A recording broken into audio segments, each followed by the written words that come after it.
ભારત દેશમાં જ્યારે ગાયની હત્યા થાય ત્યારે હિન્દુઓ આક્રોશમાં જોવા મળતા હોય છે.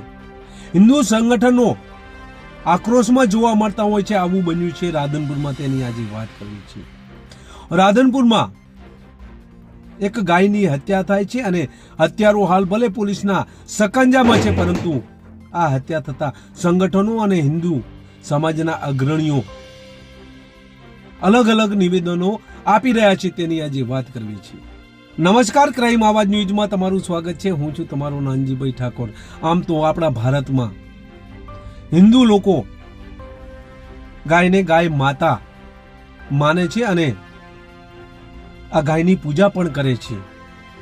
જ્યારે આ ગાયની હત્યા થાય ત્યારે હિન્દુ લોકોમાં, હિન્દુ સંગઠનોમાં લાગણીઓ દુભાય છે અને આ લાગણીઓ દુભાઈ રાધનપુરમાં તેની આ વાત છે. રાધનપુરમાં ગઈકાલની ઘટના છે. ગઈકાલને રાત્રિનો બનાવ બને છે. રાત્રિનો સમય છે. કુંભારવાસમાં એક યુવક એક ગાયને ફટકારે છે. તેના હાથમાં બોથડ પદાર્થ છે. આ બોથડ પદાર્થ ગાયના માથાના ભાગે અને મોઢાના ભાગે મારીને આ ગાયને ઘાયલ કરે છે અને ઘાયલ થયા બાદ આ ગાય મરણ જાય છે. સોસાયટીના તમામ લોકો દોડીને આવે છે. આ યુવકને કહે છે કે ભાઈ તું આ બધું રવા દે, આ અમારી હિન્દુની ગાય માતા છે, તું રવા દે. પરંતુ આ યુવક માનતો નથી અને આ ગાયને એટલી ફટકારે છે કે આ ગાયનું ત્યાં ઘટના સ્થળે જ મોત થાય છે. આ વાત પ્રસરતી થાય છે. સમગ્ર સોસાયટી, સમગ્ર ગ્રામ્ય વિસ્તારમાં આ વાત પ્રસરે છે. ત્યારે હિન્દુ સંગઠનો અને હિન્દુ ધર્મના લોકો સ્થળ ઉપર જાય છે અને પોલીસને બોલાવે છે. પોલીસને બોલાવી આ હત્યારાને પોલીસ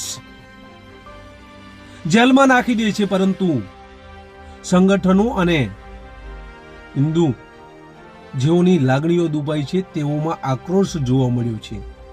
આજે સવારે, વહેલી સવારે જ રાધનપુરમાં સુરભી ગૌશાળા આવેલી છે. ત્યાં હિન્દુ સંગઠનો અને હિન્દુ ધર્મના લોકો ભેગા થાય છે અને આરોપીને સખતમાં સખત તેના વિરુદ્ધ કાર્યવાહી થાય તેવી માગણી કરવામાં આવે છે. સ્થાનિક ધારાસભ્ય લવિંગજી ઠાકોર પણ ઘટના સ્થળે દોડી આવે છે. અખિલ ભારત હિન્દુ મહાસભાના પદાધિકારીઓ પણ ત્યાં દોડી આવે છે અને શિવસેનાના પણ માણસો ત્યાં દોડી આવે છે અને આ ગાયને સમાધિ આપવાનું નક્કી કરે છે અને તેઓમાં આક્રોશ છે અને આ જેણે ગાયની હત્યા કરી છે તેના સામે કાયદાકીય પગલાં ભરવામાં આવે, તેને જાહેરમાં ફાંસી દેવામાં આવે.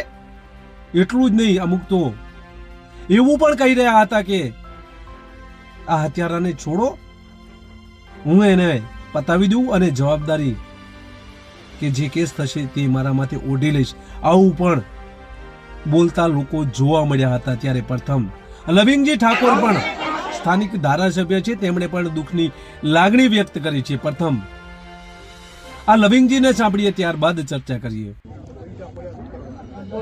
ખૂબ જ આજે રાધનપુરમાં કુંભારવાસમાં દુઃખદ ઘટના બની છે. જેને ગૌ માતા કહેવાય એવી ગૌ માતાની એ ખાટકી દ્વારા હત્યા કરવામાં આવી છે અને આખા આ પંથકના હિન્દુઓની લાગણી દુભાણી છે. જેથી કરીને ગૌ માતાનું અહીંયા સુરભી ગૌશાળામાં પીએમ કરવા અહીંયા લાયા છે અને ગૌ માતાની સમાધિ આપવાના છે. પણ જે પોલીસે એની કામગીરી કરી છે એને તાત્કાલિક પકડીને લોકઅપમાં પૂર્યો છે. પણ એટલું નહીં, એને કડકમાં કડક સજા થાય, કાયદો કાયદાનું કામ કરે અને એ જિંદગીમાં છૂટવો ના જુએ એવી કાર્યવાહી થાય, એવી હિન્દુ સમાજની આખાની લાગણી છે. ગાયની હત્યા થતા આજે વહેલી સવારથી જ અખિલ ભારત હિન્દુ મહાસભા, શિવસેના અને અન્ય હિન્દુ સંગઠનો સુરભી ગૌશાળાએ એકઠા થાય છે. જેમાં કેટલાક લોકો એવું પણ કહે છે કે આ આરોપીને અમારા હવાલે કરી દો, એની હું હત્યા કરું, કારણ કે એણે ગાયની હત્યા કરી છે ત્યારે એની હું હત્યા કરું અને હું જેલમાં જતો રહીશ. આવા લોકો પણ અહીંયા એકઠા થાય છે. લોકોમાં આક્રોશ જોવા મળી રહ્યો છે. હિન્દુ ધર્મના લોકો છે એટલે ગૌ માતાને આ રીતે હત્યા થઈ છે એટલે આક્રોશ વ્યક્ત કરતા લોકો જોવા મળી રહ્યા છે. ત્યારે આ આક્રોશ કરતા લોકોને પ્રથમ સાંભળીએ. હું એક હિન્દુ છું. ગૌ માતા મારી માતા છે. આજે મેં છેલ્લા 6, 8, 12 કલાક 24 કલાકથી જે અમારી ગૌ માતા ઉપર જે કાંઈ ઘટના બની છે, ન જાણે કેટલા વાગે બની છે એ તો હું નથી જાણતો, પણ અમારા પત્રકારોએ એનું એક નામ જાહેર કરી દીધું છે કે ગૌ માતાને હત્યા કરનારા વ્યક્તિ છે. હજુ મેં ગૌ માતાનો પૂરો દેહ જોયો નથી. ગૌ માતા તો એક ગાડીમાં છે, એમ્બ્યુલન્સ વાન છે, એની અંદર ગૌ માતા છે. મેં એનો પાછલો ભાગ જોયો છે, મેં એના ચરણોને વંદન કર્યા છે. એની પણ શાયદ જો કદાચ સીસીટીવી કેમેરામાં મારી ઘટના આવી છે. આટલી બધી પબ્લિક હતી, એમાં મેં ગૌ માતાના ચરણોમાં જઈ એની પાછલી ખરીએ વંદન કર્યું. તો આનો જે મારનાર વ્યક્તિ છે ને, જો આ પબ્લિક જાહેર કરી દે ને તો એને સરકારે કાંઈ સજા કરવાની જરૂર નથી. લાવો એને બહાર નિકાલો, હું આજીવન સજા હું ભોગવી લઈશ એને મારે માટે. શું નામ તમારું? જાપ જોગીદાસ ભારબાલ, અચરજબી ઠક્કર. તમે સાંભળ્યું એ મુજબ લોકોમાં બહુ જ આક્રોશ છે. શાંતિ ન ડહોળાય તે માટે પોલીસે પણ વ્યવસ્થા કરી દીધી છે, પરંતુ હિન્દુ સંગઠનોમાં આક્રોશ જોવા મળી રહ્યો છે.